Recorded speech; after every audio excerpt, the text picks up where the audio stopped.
नमस्कार दोस्तों, मैं हूं आपका होस्ट और दोस्त मुरलीधर। कौरवों ने पांडवों को द्यूत का खेल खेलने के लिए आमंत्रित किया।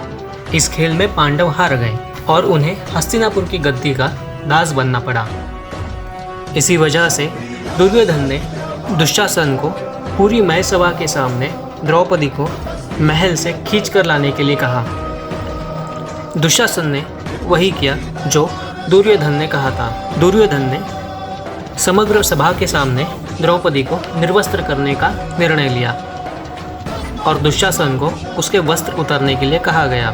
यहाँ पर भगवान श्री कृष्ण ने अपनी एक लीला रचाई।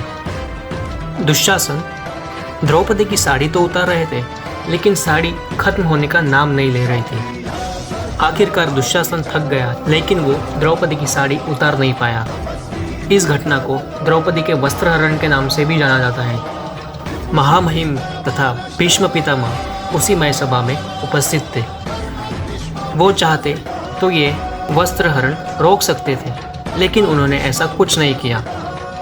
उनका कहना था, मैं हस्तिनापुर के सिंहासन से बंधा हुआ हूँ। लेकिन क्या स्त्री के अब्रू से ज़्यादा एक वचन का महत्व था? द्रौपदी की अब्रू लुटी जा रही थी, लेकिन भीष्म पितामह ने एक भी शब्द अपने मुंह से नहीं निकाला।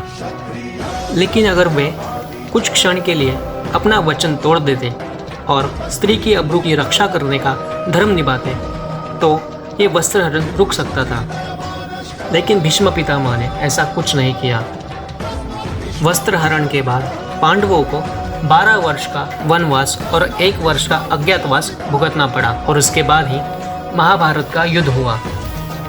इससे हमें यह सीख मिलती है, हम चाहे किसी भी वचन से बंधे हुए हों, लेकिन हम पर या किसी और पर किसी भी प्रकार का अन्याय हो रहा हो तो हमें चुप नहीं बैठना चाहिए। अगर मेरा ये पॉडकास्ट, मेरी कहानी आपको अच्छी लगी है तो वीडियो को प्लीज़ लाइक और शेयर कीजिए और चैनल को सब्सक्राइब कीजिए।